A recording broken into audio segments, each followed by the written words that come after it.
दिनेश जी, बिल्कुल आपने सही कहा। हो सकता है भाजपा भी सोच रही होगी कि मोदी मुक्त भाजपा कैसे हो जाए तो बच जाए। अगर नहीं हो पाई तो फिर जाने के चांसेस बहुत स्ट्रांग हो जाएंगे।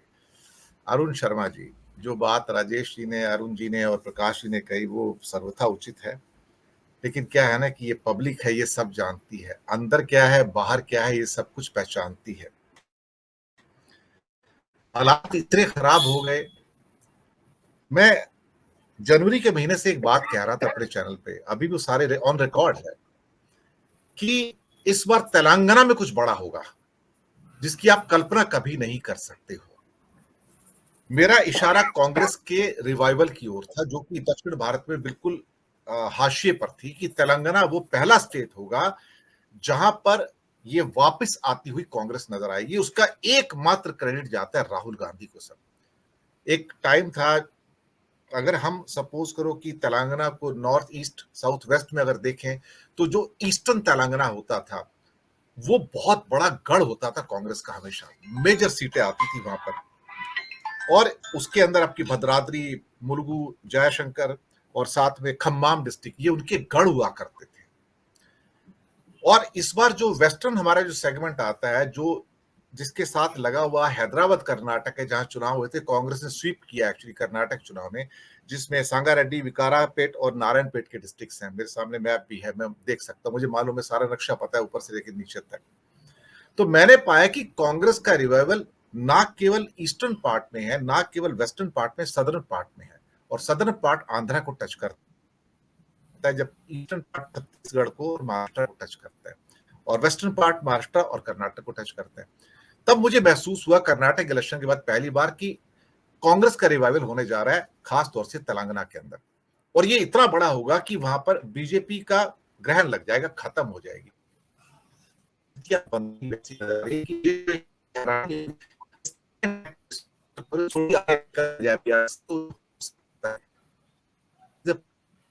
नेट थोड़ी सी समस्या पैदा कर रहा है, प्लीज बेयर विद मी, अगर आप तक मेरी आवाज आ रही है। ये सिर्फ एक एक व्यक्ति का चमत्कार है सर, पूरी तेलंगाना का वापिस आना, वो है राहुल गांधी सर। वो जैसे राइज होता है, बीजेपी का एक्लिप्स हो जाता है सर, वहां पे तेलंगाना के अंदर एक्लिप्स हो जाता है। तो मुझे लगा कि ये व्यक्ति, इसका नाम राहुल गांधी है, ये चढ़ता हुआ सूरज है साहब। चढ़ते हुए सूरज को लोग सलाम करते हैं, और ये आज नहीं तो कल भारत में किसी न किसी का तो भाग्य जरूर बनाएगा। अपना बनाए ना बनाए, लेकिन किसी और का भाग्य जरूर बनाएगा, जो भारत की जो सबसे मुख्य पदवी है वहां जाके जरूर बैठेगा। अरुण कुमार जी।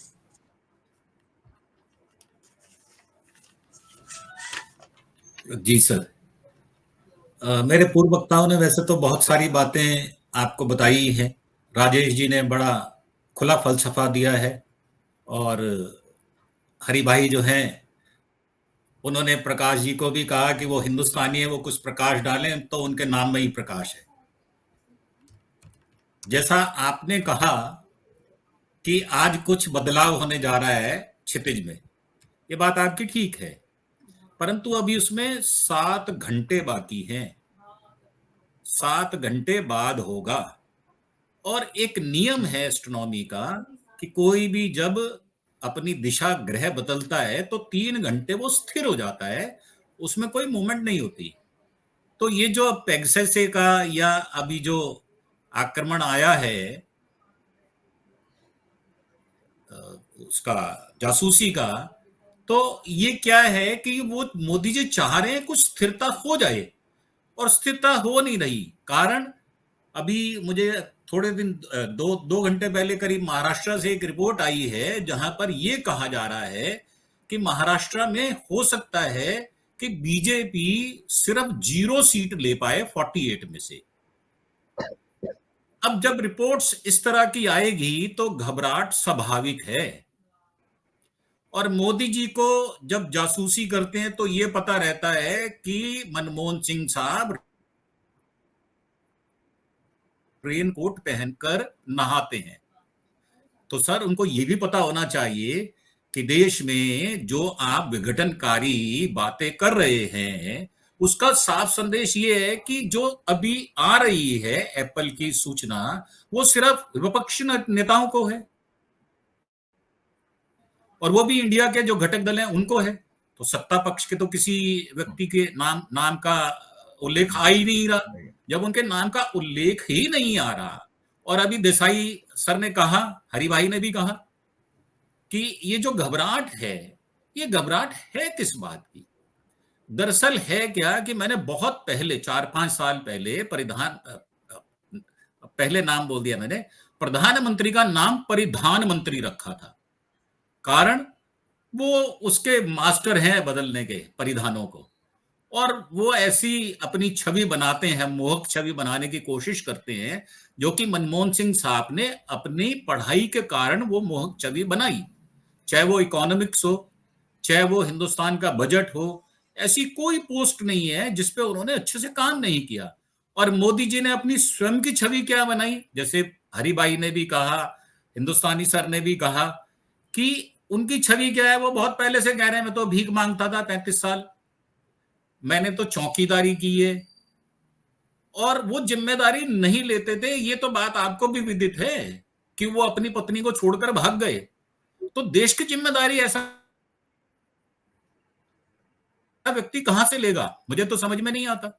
और ये जो अभी आज आई अरुण है जी, अलर्ट, आपको सर इसको मैं पॉलिटिकल दो फैमिली तीन से, अरुण जी, देखना। अरुण शर्मा जी, जी सर एक जी मिनट, जी आप तो जी खुद पॉलिटिकल फैमिली से हो, आपके पिताजी खुद एमएलए रहे हैं सर, और जी भारतीय जनता पार्टी और आरएसएस के साथ जितना क्लोज रिश्ता आपका रहा है शायद किसी का भी नहीं रहा है। तो उनके जो इन्स एंड आउट्स हैं, right from the Atal Bihari Vajpayee and Advani ji, शायद आपसे बेहतर कोई नहीं जानता। और आपने मुझे एक बार शायद कहा भी था, मैं बता भी दूं कि ये सारे बड़े बड़े नेता आपके समय भी पहले उपस्थित थे, आपकी शादी में भी हुए थे। तो आप भी तो हैवी वेट है पॉलिटिक्स के, देखा जाए तो उस मामले में। तो आपका अनुभव बताता है ना कि अल्टीमेटली अंदर चल क्या रहा है इस टाइम, ये क्या गड्ढम गड्ढा चल रहा है सर इस टाइम बीजेपी में। सर, ये जो अभी हरि भाई ने कहा ना कि मोदी जी बहुत धीरू आदमी है, सर एक मैं सिद्धांत बता देता हूं आपको नैसर्गिक। सांप जब धरातल पर विचरण करता है तो हमेशा आड़ा तिरछा चलता है वो, और जब भी वो बिल में जाता है तो बिल्कुल सीधा जाता है। तो पहले 5 साल उस सांप को अपनी बिल में जाने का मौका ही नहीं मिला, और जाने की जरूरत महसूस भी नहीं की गई। क्यों? क्योंकि वो स्वच्छंद घूम रहा था सत्ता के मद में, और वो जहां कहीं मर्जी उन्होंने, चाहे सुप्रीम कोर्ट को रौंदा, चाहे वो सीबीआई का बेजा इस्तेमाल किया, चाहे ईडी का किया, चाहे आईटी का किया, तो उनको कोई रोकने वाला था ही नहीं। और उस समय राहुल गांधी ने जो जलालत जो इन्होंने दी उसने उसको सहन किया। और ये हमारी युक्ति है कि जिसको सहना आ गया उसको रहना आ गया।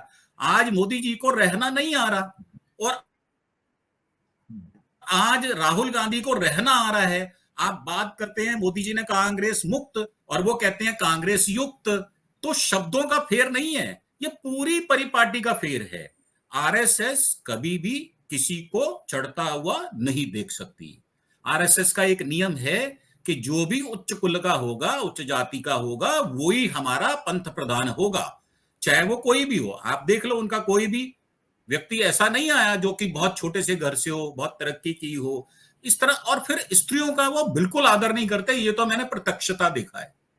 उसका कारण है, जो आरएसएस में मेरे पिताजी के साथ में जो मेरे घर में लोग आया करते थे, उसमें 40% लोग अनमैरिड हुआ करते थे, और उनको लालच होता था कि हमारी माँ उनको चाय बनाकर दे, भोजन करा दे। परिवार का मतलब इनको नहीं पता। ये सर देश भी मेरा परिवार है, ये समाज भी मेरा परिवार है। अगर हम इसकी एक एक इकाई को बांध कर चलेंगे तो शायद हो सकता है कि हम संगठन की शक्ति को समझ पाएं, परंतु संगठन का नाम लेकर फरेब करके आप कितने साल टिक पाओगे, मेरी समझ से बाहर है।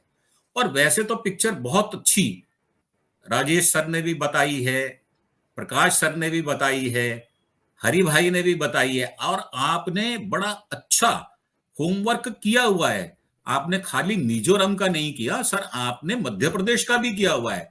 अंदर से आपको भी पूरी रोशनी है कि ये धरातल पर अब टिकने वाले हैं नहीं। उनका कारण कोई नहीं है, मोदी जी स्वयं का कारण ही है। मैंने एक बार पहले भी आपको कहा था कि अगर मोदी जी एक युक्ति का इस्तेमाल करें नरेंद्र मोदी को अपने से बाहर निकालकर सामने खड़ा करके प्रश्न करें कि जो 2014 से पहले जो वो प्रश्न खड़े करते थे, आज उनके उत्तर उनके पास हैं। ग्राउंड जीरो पर आप देखें, उसका सबका जवाब आपको मिलेगा। ऐसा नहीं है कि जासूसी, अभी राजेश भाई ने बताया कि जासूसी का एक मामला कच्चा का है। सर, अमित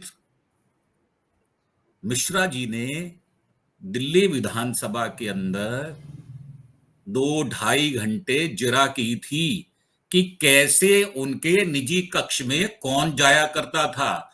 और ये ऑन रिकॉर्ड बात कर रहा हूं मैं। उस व्यक्ति को आप बीजेपी के अंदर बड़ा जिम्मेदारी का पद दे देते हैं। ये क्या दर्शाता है? ये दर्शाता है मोदी जी का भीरू होना। भीरू तो है वो, ये तो मैं मानता हूं, परंतु ऐसे भी भीरू नहीं है। जब उनको फील्ड मिलती है खेलने के लिए तो खुलकर खेलते हैं, किसी को छोड़ते नहीं। वो हर आदमी को बंद करने की कोशिश कर रहे हैं। और आज भी क्या हो रहा है? आज भी ये हो रहा है कि 2024 के चुनाव से पहले या इन 5 राज्यों के चुनावों से पहले वो हर उस शख्सियत को जो मजबूत बाजू रखती है, जो मजबूत व्यक्तित्व रखती है, उसका दमन कर देना चाहते हैं। और ये दमन होगा नहीं। उसका कारण है बहुत सारा।